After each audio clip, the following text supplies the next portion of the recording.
Ed, you are not defeated, and you have not failed. What you've done is you've learned. You've gained experience, and you're still alive. So get up and go get after it.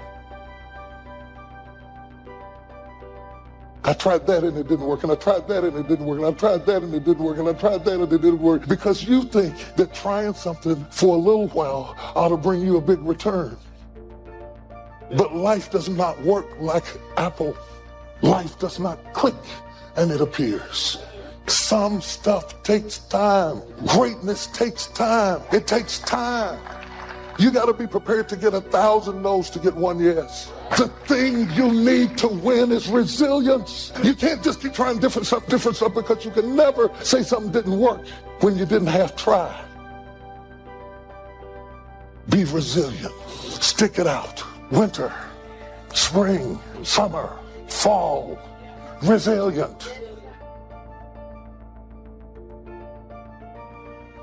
Life is going smoothly, then the bottom falls out. Everything is coming up roses, then the bottom falls out. Everything is working out in his favor, and then the bottom falls out. That life starts going your way finally, then the bottom falls out. You plan your retirement, and now you have to take care of your grandchildren. You plan for life to work a certain way, and then the bottom falls out. You're looking for this, and God sends that.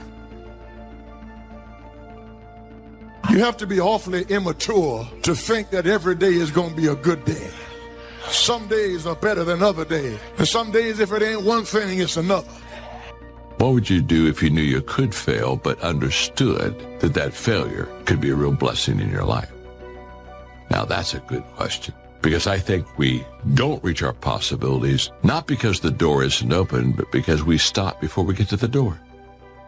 Every possibility is surrounded by obstacles and challenges. I've never had a possibility with a clear path that I had no opposition to and just ran up there and knocked on the door and everything opened and everything was good. That only happens in the movies, friends.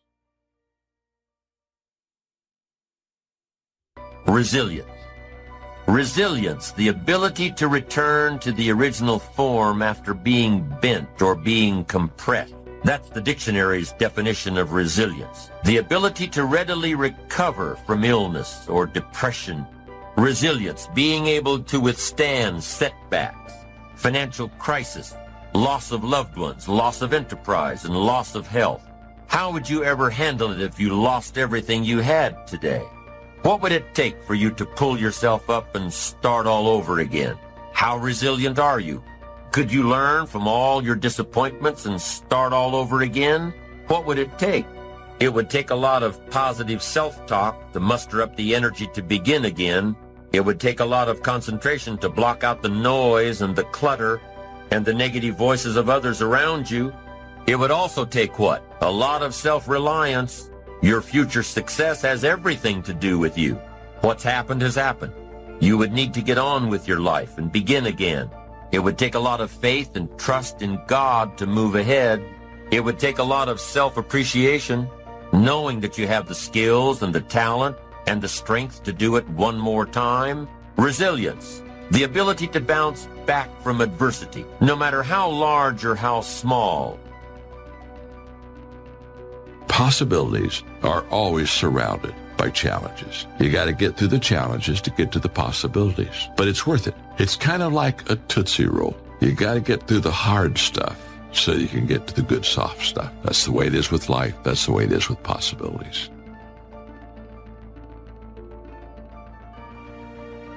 What's the use of always keeping thinking of the past? Each must have his tribulation, water with his wine. Life, it ain't no celebration. Trouble, I've had mine, but today is fine. It's today that I'm living, not a month ago, having, losing, taking, giving, as time wills it so. Yesterday, a cloud of sorrow fell across the way. It may rain again tomorrow. It may rain, but say, ain't it fine today? If a cloud of sorrow comes over here, ain't it fine today? Living in the moment, getting everything we can out of where we are in the moment where we are right now. The other thing is willingness to let people and things go. You want to live a life of fulfillment. You've got to be willing to let certain people go in your life. When they're no longer good for you, just let them go. Just to hold on tenaciously really doesn't make really good sense, all right? Just many times we do it because we don't realize that we might desire it, but we don't need it. Face the truth about life and deal with it. Whatever happens to you, use everything for your upliftment, learning, and growth. Everything that happens, use it for your upliftment. What can I get from this? How did I end up here? What's the blessing in this for me? Ask yourself that, whatever it is, and don't let it go until you get your blessing out of it, because there's a blessing there. There's something for you in everything that happens to you for you to learn from that experience. Look at it, examine it, analyze it until it reveals itself to you, and then get what you need from that and move on. It takes time to make changes in habit and discipline. Here's the ultimate challenge. You've got to have patience with yourself. It takes time to correct old errors in judgment. I'm telling you, it took me some time.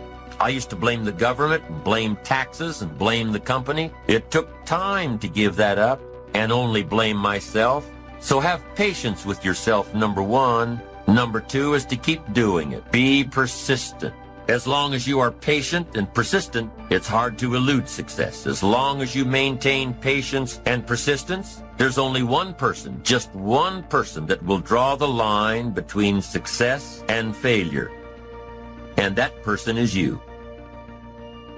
So be patient, be persistent. You need both patience and persistence together. And here's why. Lack of patience is probably the worst enemy of ambition.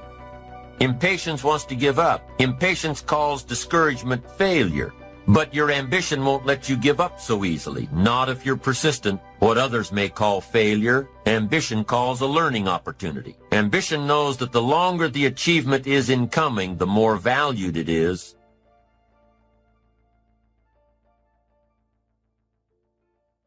Oh, please, listen to yourself. You know the feelings. If you start listening to the feelings in your heart, and I'm doing it now more every day, I find that my feelings, I can trust them. And I say to you that as you look toward the future, you look at life on a daily basis. If you've heard something within yourself that you know that what you're doing now doesn't fit for you, it doesn't work for you, it's not giving you what you want, and there's something else that you want to do, don't allow that inner doubt in you to talk you out of it, to tell you why you're not good enough. You ignore that inner voice and all of the external voices. Don't judge the possibilities for what you can do based upon the circumstances, because the circumstances won't determine who you are. Don't determine what you're able to do based upon your resources. Don't determine what's possible for you based upon where your life is right now. Where your life is right now is not you. That's just what it is right now. But the possibilities for you are unlimited. It's unlimited if you're coming back from adversity and devastation. It's unlimited of what you can do.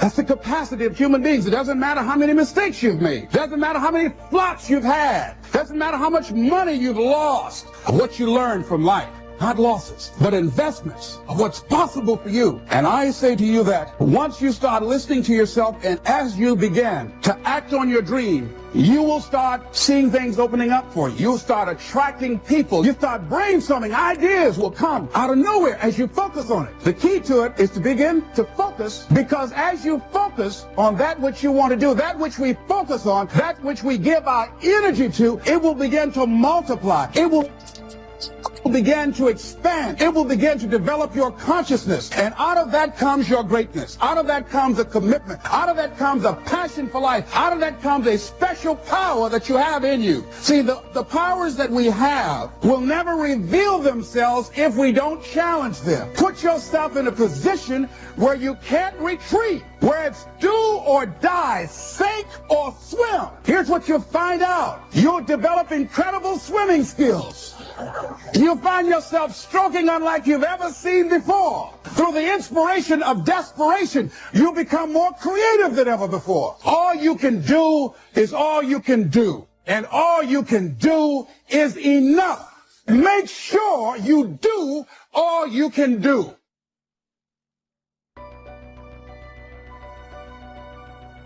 knowing when an opportunity is right and when more preparation is needed. Be patient in knowing the difference between when the opportunity is right and when more work needs to be done. Remain alert, even if opportunity doesn't come right away. Keep looking. Be patient. Keep preparing for opportunities, even if there's a delay. Even if things aren't going just the way you think they should. Keep your disappointments at bay. Be prepared. Always be prepared. Don't let impatience allow you to give up. Take the little setbacks in stride. Don't let small disappointments discourage you. Don't let the little successes delude you. Avoid the emotional roller coaster that will always disrupt your plan. If you will change, everything will change for you. You don't have to change what's outside. All you've got to change is what's inside. To have more, you simply have to become more. And then he said, don't wish it was easier. Wish you were better. Don't wish for less problems. Wish for more skills. Start working on yourself, making these personal changes. And he said it'll all change for you. So let's talk a little bit about personal development. That extraordinary adventure I undertook starting at age 25. And I've never ceased that adventure. I'm still going for it. In the 90s, I want to get better and better. I want my craft to get better, my business operations to get better, the things I do to get better. Because once I picked up this simple formula, I'm telling you, it's easy to figure out where the problem is if you go to work on it. Now, let's talk about personal development. And in helping kids understand personal development, I always start with money. Now, money's not the only place to start. Money certainly isn't the only value, but we've all got to start somewhere, and money's something you can count. Right? Kids are interested in money. Okay? A lot of things are a little tougher to measure, but economics is pretty easy, right? Because you can count. Okay? Somebody says, how are you doing? You say, I don't know. Let's count. Now, this is not the only count. I understand that. There's a lot of other things to count. But to see if there may be some errors in your judgment and lack of disciplines in your life, we might as well start with money. Because it's so easy to count. So let's just start there and see whether or not maybe we have messed up. Okay. So here's how I explain it to kids. We get paid for bringing value to the marketplace. Key to understanding economics. We get paid for bringing value to the marketplace. Marketplace is also described as reality. Reality, the marketplace. Now, it takes time. It takes time to bring value to the marketplace, but we don't get paid for time. It's very important for kids to understand, as well as adults. We don't get paid for time. Mistakenly, the man says, well, I'm making about $20 for an hour. Not true. Not true. If that was true, you could just stay home, have them send your money. No, it's not true. You don't get paid for the hour. You get paid for the value you put in the time. So we don't get paid for time, we get paid for value. Now, since that's true, here's one of the key questions of the afternoon. Is it possible to become twice as valuable and make twice as much money in the same time? Is it possible to become 3 times as valuable as you now are and make 3 times as much money in the same time? Is that possible? Of course. If you want to really emphasize something, that's a good phrase. Of course. Of course. Okay. Now, all you have to do to earn more money in the same time is simply become more valuable. America's unique. It's a ladder to climb. Starts down here, what? About $4 an hour? Big argument last year in Congress about the starting place. Should be 5, should be 5, should be 5. Well, no, it doesn't need to be 5. Why not start with 4? It's a ladder. Right? This is not a bed. This is a ladder. This is a ladder to climb. Starts at $4. Now somebody says, well, should be 5, should be 5. Well, maybe. If you're going to stay at the bottom for the rest of your life, it probably should be 5. But that's kind of a pitiful way to live. Start and not grow. Start and not change. Start and not become more valuable. Hey, the whole scenario of life is to start, number one, and what? Become more valuable, number two. So America's a ladder to climb. Starts at $4 an hour, and the more valuable you become, you just keep moving up the ladder. Top income last year, what, 52 million? Guy that runs Disney? Would a company pay somebody for 1 year's work $52 million? And the answer is, of course. This is one of those of course places. Of course. If you help a company make $1 billion, would they pay you $52 million? The answer is, of course. It's chicken feed. I mean, it's not much money. Now, why that much money? Because he has become so valuable. Now, why would we pay somebody only $4 an hour? They're not very valuable to the marketplace. Now, we got to make that distinction, to the marketplace. Might be a valuable brother, a valuable member of the community, a valuable member of the church, valuable member in the sight of God, the human family, of course, those kind of values. But to the marketplace, which is called what? Reality. Reality is, if you're not very valuable, you don't get much money. Those are called the facts. I mean, that's how that is. Well, then, how do you get more money? Simple answer. Somebody says, well, I'll go on strike for more. Well, here's a major problem with that. Here's a major problem with that. You can't get rich by demand.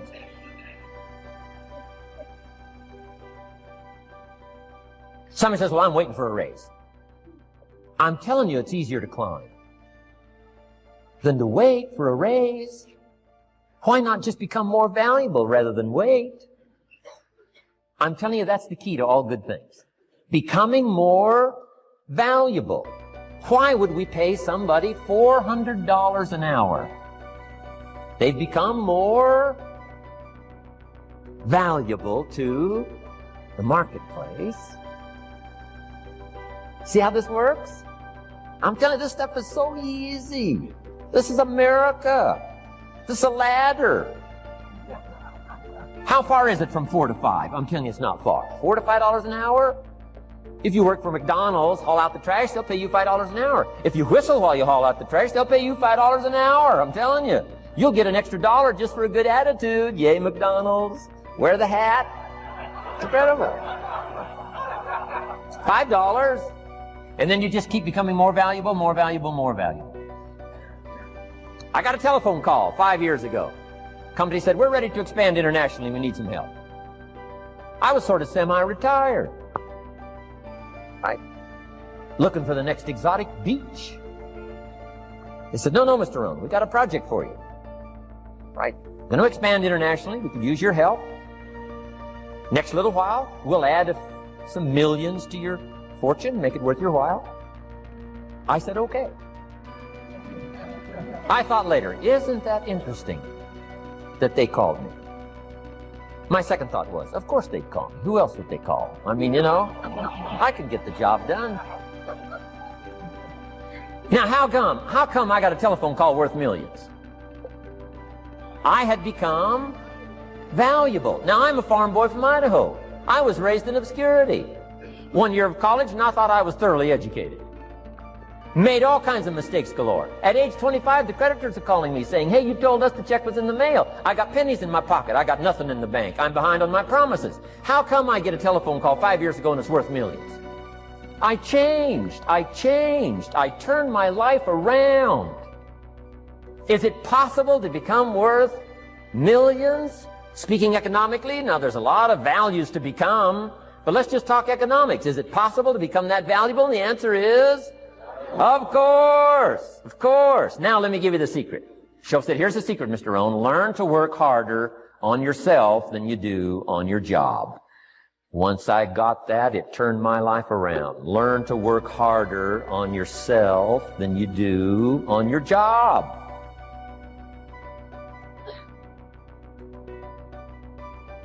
He said, if you work hard on your job, you'll make a living. If you work hard on yourself, you can make a fortune. Wow. If you would have known me at age 25, you would have said, Jim Rohn's a hard worker. If you'd have known me, you'd have said that. I'm the guy, I don't mind coming a little bit early, staying a little bit late, I don't mind that. You'd have said, well, Jim Rohn's a hard worker. You say, well, how come he's got pennies in his pocket and nothing in the bank and behind on his promises? Well, I was a hard worker, but I was working hard on my job, not on myself. I'm telling you, if you'll learn that simple little principle and start the process today, latest tomorrow, I'll give you tonight to think it over. And start this whole process of personal development, work on yourself, make yourself more valuable to the marketplace. I'm telling you, you can so dynamically change your income, and economics is the least of the values that you can start earning in terms of equity if you'll start working harder on yourself than you do on your job. Work hard on yourself and develop the skills. Work hard on yourself and develop the graces. All of the stuff necessary to become more valuable to the marketplace. I'm telling you, your whole life can explode into change. Promotions, no problem. Becoming more valuable to the company, I'm telling you, no problem. Money, no problem. Economics, no problem. Future, no problem. If you just go to work on the right thing. Not get things out there to change. Don't try to change the seed. Don't change the soil. Don't change the sunshine. Don't change the rain. Don't change the mix of seasons. Let the miracle of everything that's available work for you, and start working on the inside. Work on your philosophy. Work on your attitude. Work on your personality. Work on your language. Work on the gift of communication. Work on all of your abilities. And if you'll start making those personal changes, I'm telling you, everything will change for you.